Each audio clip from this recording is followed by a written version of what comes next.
I grew up in a house full of Zionism, and I always thought to myself, how am I going to give back to Israel? How am I going to help the country that I love so much? I always knew that eventually I would want to live in Israel, so I thought if I know that I eventually want to live in Israel, I'll do the army like everyone else. It's something that every Israeli has done in the past, and it's something that every Israeli will continue to do in the future. Being a lone soldier, it's very difficult to be able to go home on the weekend and talk to people about the difficulties that you had. You don't have your parents with you, so it's not like I can go home and say, hey mum, I've had a bad day. You don't really understand what it is to be dealing with people with different cultures and communities. It's impossible to know what you're up against. Everything becomes a mission, and it becomes difficult to do. We as lone soldiers came to Israel with a purpose, to defend Israel and to do the best that we can do.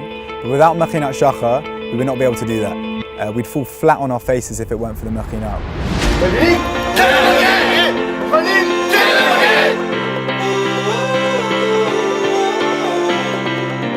It's really hard to go to the army even if you're an Israeli. So imagine how hard is it to go to the army if you come from abroad.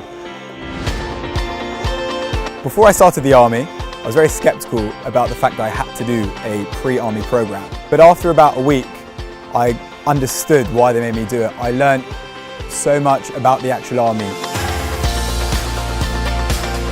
30 days before these kids are drafting, we want to provide them the best program we can. In this program, we're going to teach them Hebrew.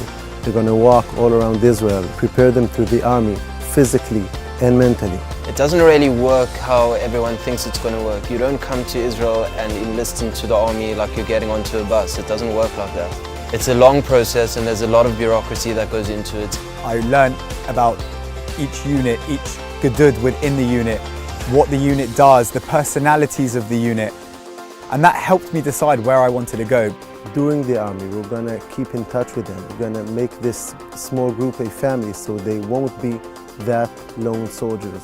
Thanks to the מכינת, I was able to find a house to live in with 21 other lone soldiers who are all in the exact same position as me and just live in an environment where they understand me.